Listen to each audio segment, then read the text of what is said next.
Telugu Desam party అధికారంలోకి రావాలి అని చెప్పి మొన్న విదేశాల్లో ఉండి కూడా డబ్బులు ఖర్చు పెట్టి ఇక్కడికి వచ్చి ప్రచారాలు చేసి కష్టపడి పని చేసిన వాళ్ళు, డబ్బులు ఖర్చు పెట్టిన వాళ్ళు వరుస పెట్టి వన్ బై వన్ బాధితుల లిస్టులో చేరిపోతూ ఉన్నారు.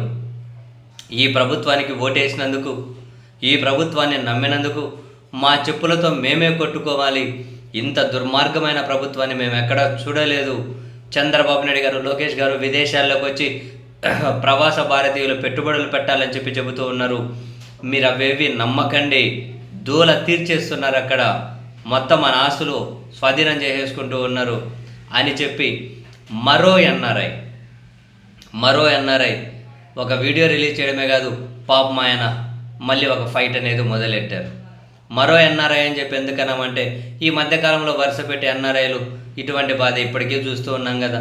చిలకలూరిపేటకి చెందినటువంటి మురళీకృష్ణ చౌదరి అని పాపం తెలుగుదేశం పార్టీ కోసం ఆయన అమెరికాలో ఉండి 25-30 ఏళ్ళు పనిచేసి డబ్బంతా ఖర్చు పెట్టి చిలకలూరిపేటలో సాయి కార్తిక్ సిటీ సెంటర్ అని చెప్పి కట్టుకుంటే ఆయనకు నరకం చూపెడుతూ ఉన్నారు.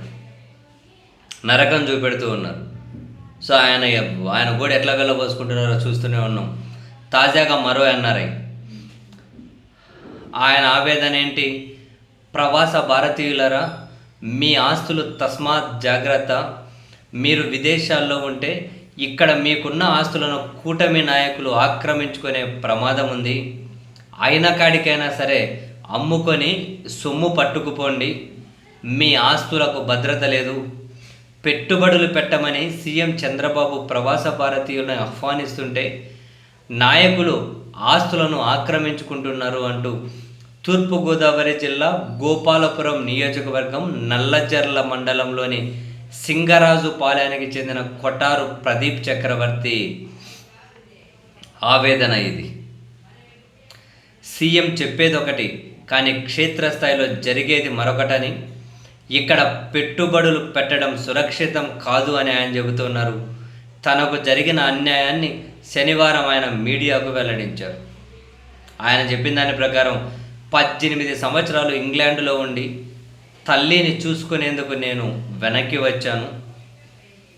నా తండ్రి మరణించారు. ఈలోగా మా గ్రామ తెలుగుదేశం నాయకులు కొటారు గాంధీ, గ్రామ కమిటీ అధ్యక్షుడు కొటారు నారాయణరావు రెవెన్యూ పోలీస్ అధికారులను అడ్డం పెట్టుకొని జూలుం ప్రదర్శిస్తూ దాదాపు 3 కోట్ల విలువ గల నా 2.5 ఎకరాల భూమిని, ప్రభుత్వ భూమిని, పుంతలు, రహదారులు కలిపి మొత్తం 6.5 ఎకరాలు ఆక్రమించుకొని కౌలుకిచ్చాడు.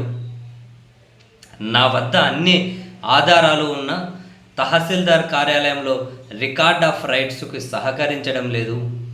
అన్యాయంపై ప్రశ్నిస్తే నా మీదే తప్పుడు కేసులు పెట్టారు.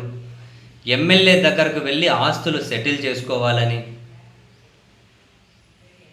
లేకుంటే నాపై ఉన్న 4 కేసులకు ఛార్జిషీట్లు వేయిస్తామని బెదిరిస్తున్నారు. దీనిపై ప్రజా దర్బార్లో మంత్రి లోకేష్కి ఇటీవల నేను మా అమ్మ వెళ్ళి ఫిర్యాదు చేశాం. అయినా న్యాయం జరగలేదు.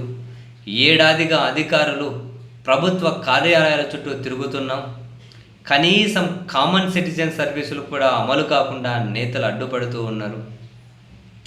ఎంతో ఆశించి టీడీపీకి ఓట్లు వేశాం. ప్రతి విషయంలో నాయకులు జూలుం ప్రదర్శిస్తున్నారు. తమ వారు పరాయి వారంటూ తేడా చూపిస్తున్నారు. టీడీపీ నాయకులు నా భూమిని ఆక్రమించారు. నాపై దౌర్జన్యం చేసి కొట్టి విలువైన ఫోన్ సైతం లాక్కున్నారు. నా సొంత స్థలం పక్కన ఎటువంటి అనుమతులు లేకుండా టీడీపీ వారు సెల్ టవర్ నిర్మాణాన్ని చేపట్టారు. ప్రజలతో కలిసి నేను హైకోర్టుకు వెళ్ళి నిలిపివేయించాను. దీనిపై అక్కసుతో నాతో పాటు 7 కూలీలపై కేసు పెట్టి నా ట్రాక్టర్ను పోలీస్ స్టేషన్లో పెట్టి దొంగతనం కేసు నమోదు చేయించారు. నా తల్లి పేరు కూడా ఎఫ్ఐఆర్లో చేర్చి ఇబ్బందులకు గురి చేస్తున్నారు. అయ్యో పాపం.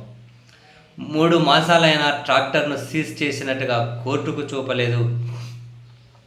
పోలీసు ఉన్నతాధికారుల దృష్టికి తీసుకెళ్లిన ఎటువంటి చర్యలు చేపట్టలేదు. ఒక ఎన్ఆర్ఐకి ఇటువంటి పరిస్థితి ఉంటే ఇక సామాన్యుడి పరిస్థితి ఏంటి అని ప్రదీప్ చక్రవర్తి అయితే పాపం తన గోడు వెళ్ళబోసుకున్నారు. దారుణం కాదు? సరే, ఇందులో ఎంతో కొంత నిజం లేకుండా పోతుందా? మొత్తం మీద అయితే ఓట్లు వేసి ఈ ప్రభుత్వం అధికారంలోకి రావాలని చెప్పి కష్టపడే వాళ్ళకే నరకం. మొన్నటికి మనం చూసాం కదా, మురళీకృష్ణ చౌదరి ఒకరా చిలకలూరుపేట, తిరుపతికి చెందినటువంటి ఇంకొక వ్యక్తి వరుస పెట్టి వీడియోలు చేశారు కదా, కూటమి ఆయన. ఇప్పుడు ఇంకొక ఈయన వరుస పెట్టి పోస్టులు వీడియోలు వస్తూనే ఉన్నాయి. వ్యవస్థలాగా పనిచేయకపోతే ఏదో ఒకరోజు అందరూ బాధితులే, ఒకరు ముందు ఒకరు వెనక, అంతే. ఇదే విషయాన్ని చాలాసార్లు మాట్లాడుకున్నాం, అదే నిజం కూడా.